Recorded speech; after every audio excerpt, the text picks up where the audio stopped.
All right, so joining us today on The Pulse, he's got a lot of titles. He is America's best-known psychic medium. He is a best-selling author. He is the host of a hit show, or I don't even know reality TV if you're the host. He is the star of a hit show on E! Entertainment. He is Matt Fraser, and he joins us on The Pulse. Hello, sir. Hey, Bill, it's great to be here with you. I absolutely appreciate you doing this. Good to see you. Listen, you gave me the best intro ever, all right? You're making my head too big right now. Let's rewind for a little bit and kind of do background. Like, how do you get into being a psychic medium? How does that even start? I mean, this gift started with my grandmother, who was born a psychic medium, who passed it on to my mom, and who in turn passed it on to me. But you got to understand that way back in the day, back in the 50s, 60s, 70s, when my grandmother had this gift, nobody could talk about it. I mean, back in those days, it was taboo to even talk about sensing and feeling your loved ones with you. So my grandmother kept it so hidden that not even her own husband knew that she did this. And when my mom was growing up, it was the same thing. You know, she kept it hidden, never talked about it, and more importantly, tried to run away from it. And when I was growing up, I too had that same ability. Every time I was alone, every time I would try to go to sleep, every time I'd be by myself, souls would come to me and try to get me to deliver messages. But being so young, I had no idea what they wanted. I never realized that I was a psychic or a medium. I literally just thought that the house was haunted. Now, today, seeing you kind of understand it, that sounds like that would be really scary to a child. Oh my God, it was petrifying. And you know, I did what any other kid would do, Bill. I ran from it and ran from it and ran from it. And I did everything that I could just to live a normal life. But growing up, I always felt a strong connection to people. I always felt the need to help other people, to be there for other people. So I actually started my journey as an EMT. My life goal was to be, you know, an EMT and then, you know, paramedic and then maybe physician's assistant. I never, ever thought that I would be a psychic or a medium because I was so afraid of what I was sensing and feeling and experiencing. Yeah. So I went to go and see a medium for the first time myself, and it completely changed my life. It was at that moment that I realized that I could do this too. And not only that, Bill, but I realized at that moment that I could use this gift to help people to heal just in a different way by helping them reconnect with those that they've lost. So how does it work? Like, the people, they just talk to you, they just visit you. You said when you were a kid, you're trying to go to sleep and you have all of these, you know, these voices in your head. I got to be honest with you, I still don't know how it works, Bill, to be honest with you. Okay. It's almost like if I ask you, Bill, how do you walk? You know, how is it that you walk? And you're like, I don't know, Matt, I just do it. I get on two legs and I walk. Well, it's the same thing with me. The way that it works is that literally when I connect with somebody, a lot of times if there's a soul that's there that has a message that they need to deliver, they will use me as a way to do it. Mm-hmm. When I connect with the spirit, normally I'll see the vision of that spirit that's there. So I see shadows and silhouettes. But then what happens next is I'll start to communicate with them with quick bits of information. I'll sense and feel things within my body. I'll hear quick bits of information. And then next thing you know, I'll have these weird sensations that start to happen. So for example, let's say I'm connecting with the soul. They might come through and say, you know, and by the way, when I connect with them, I actually ask them questions in my head. So I'll say, how did you pass? And they'll say quick illness. And I'll say, what happened? Heart attack. And then I'll start to feel what they went through before they had passed. And what they'll even do is they'll show me different visions in front of my eyes. And visions are literally like daydreaming when you're awake. So it's not a situation where you're saying, I want to go talk to fill in the blank. They contact you. Absolutely. So what happens is that souls come through for a reason. So a lot of people don't realize that for me as a medium, I can't just call up anybody that I want. I can't talk to Marilyn Monroe or, you know, Elvis Presley because I didn't have a connection with them here in this world. And souls come to me. I don't go seeking them out. They come to me to deliver a message to somebody here in this world. And the reason why is because many times a loved one might pass on and we're left with guilt, anger, and questions, right? Mm-hmm. We wonder, you know, how did this person die? Maybe they left this world and we didn't get to answer that piece of their life. We wonder if they're watching over us, if they're really there. Maybe we didn't get to say goodbye to that person. Maybe there was a misunderstanding that happened before that person had passed on. Maybe there was something that person that had passed didn't get to tell their loved one here in this world. And that's where I come in. I could be sitting in a restaurant and next thing you know, a soul come to me and say, that's my friend over there. You know, I passed in this way. You need to let her know I'm okay. It actually just happened recently when I was eating dinner in Rhode Island. There was a bartender behind the bar who had lost her fiance, of a suicide. And I felt compelled to go over there and to deliver a message because that soul was there speaking to me. Like, this is everything you've experienced since you were a child. But I know, particularly when you've climbed to this high profile, there are a lot of non-believers. There are a lot of people who say, no, I'm not embracing this.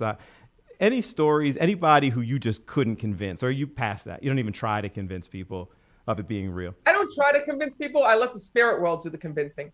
But the funny part is I love the skeptical ones. I love the non-believers. And sometimes it's the people that don't believe that get the biggest message of all. And that happens all the time at my live events, at my group readings.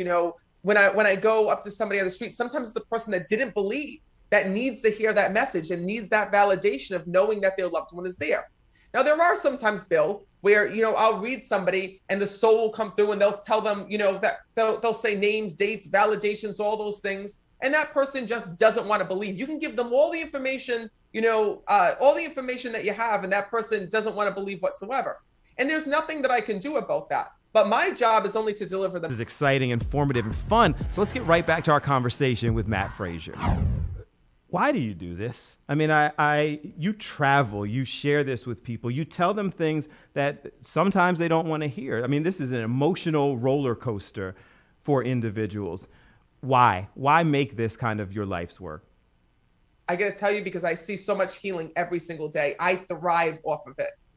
My goal is to reach as many people as possible. And what keeps me ticking, what keeps me going are the messages, the comments, all the people on my social media channels that, write to me and say, Matt, this came to me at the right time. You have no idea how much this helped me.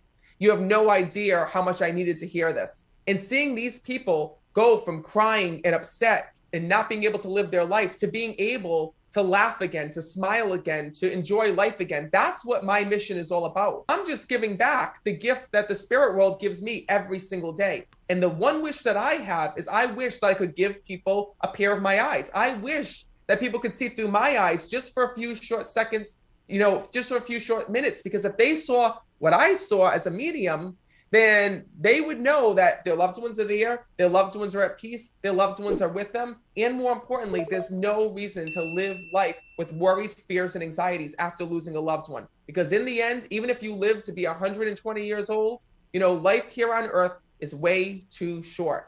And here on earth, this is the classroom. On the other side in heaven, that's when we're all reunited. When people hear about psychic mediums, a lot of the stories, you see people crying, you see people laughing. You very rarely see people who get what we would describe as bad news, or something that they weren't prepared to hear. Like, some of it's emotional, but you very rarely hear, this person didn't like you a whole lot, or like, how do you deal with that type of thing? There are times, and I have to disagree with you. There are times when I give readings and it's not what the person wants to hear. Okay. And I got to tell you that I don't think that that's a bad reading, but I do feel that, the other side only gives us information that's going to help us to heal and help us to move forward within our lives. And unfortunately, I've had many of those readings. I've had, people come to me that are going through a divorce, that want to hear that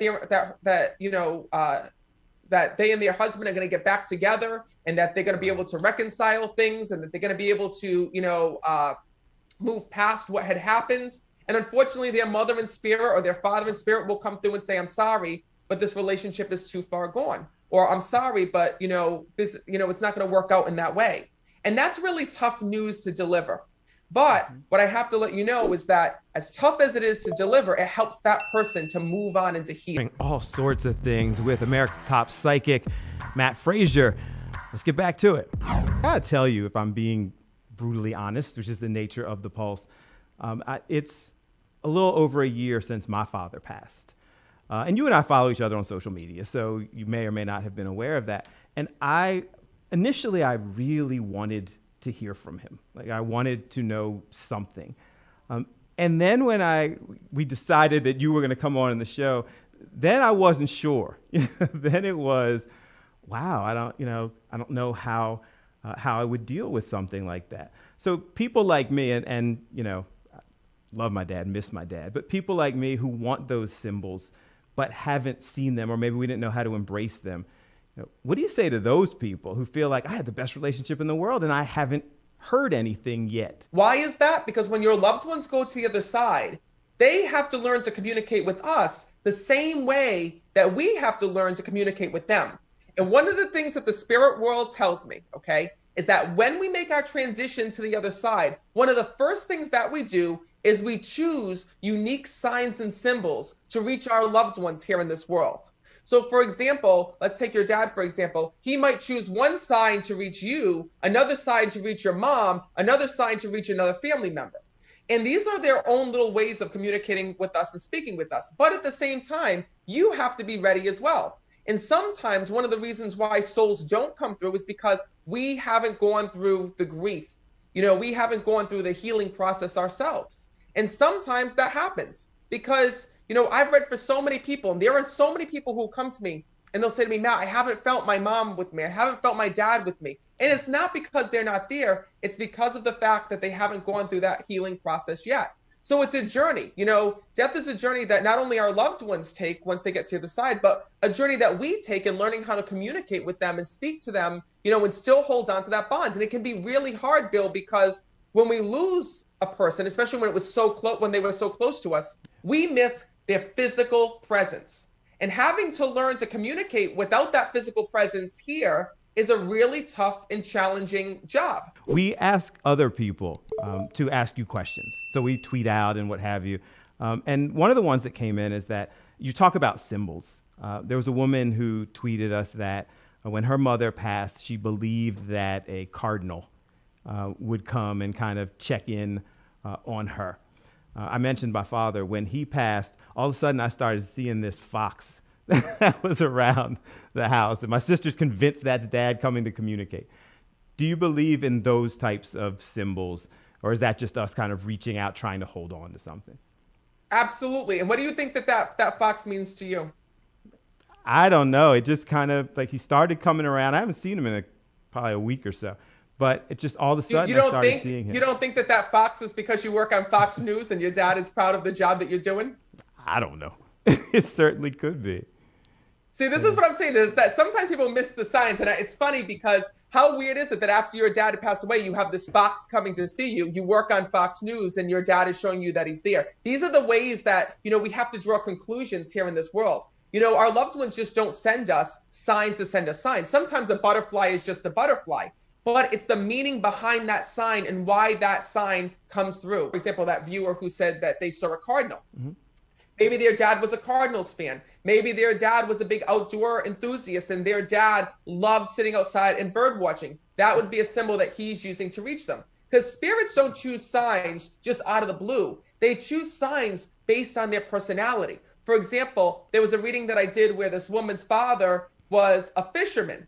And she had said to me, Matt, I don't get signs from my dad. I never get any signs. I'm like, wait a minute. Your father's telling me that he sends you, fishing hooks. And she's like, oh my God. She's like, that's crazy. She's like, everywhere I go, I see fishing hooks. My friend just bought me a sweatshirt with a big hook on it. She's like, is that really him?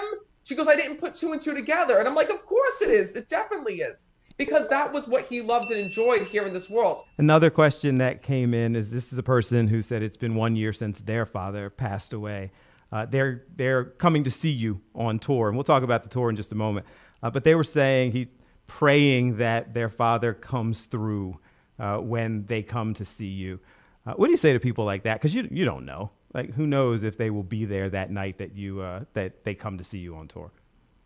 It all depends. It depends on when that soul is ready to come through and has a message. And in the beginning, I used to get really worried about that, right? Because my whole thing is I want to reach as many people as possible. If 100 people come to see me, I want to read 100 people. But what I've learned doing this work is that that's just not the case, because sometimes souls aren't ready to come through. So, what I tell people is that it's literally a family reunion with heaven. When I walk into the room, I never know who's going to come through, what soul's going to step forward, and what soul's going to speak. But what I do know is that if a soul comes through, it's because there's someone in that audience that really, really needs to hear that message. Joined by America's top psychic, Matt Fraser. Let's get right back to it. I want to talk to you about, you're on tour. You got a book coming out. You got a TV show. But first, tell us about the tour. It sold out in Philadelphia, but kind of moving around. I could not believe it. So the moment that we launched in Philadelphia, we literally put the event up there. It sold out. We had to launch it at a second event, and that sold out. So I'm going to be coming to New York. I'm going to be coming to Detroit, Michigan. And I'm also doing some online readings as well. But in the meantime, I spent this pandemic writing my brand new book called We Never Die, Secrets of the Afterlife. And I realized that during the pandemic, more so now than ever, so many people have been coming to me with questions. They've been saying, Matt, what happens when you die? Matt, what happens with somebody who had passed of suicide? What happens when, we lose a young child? How old are you in heaven? What happens if you've been married multiple times? Well, I've taken all of the answers to those questions. I've asked the spirit world about it. And I wrote this new book called We Never Die, Secrets of the Afterlife. So how's this work? Are we feeling something? Are we sensing something? I'm seeing visions of this young friend. You grew up together because I'm seeing like a neighborhood that's here. So yes. You were in the same neighborhood with one another?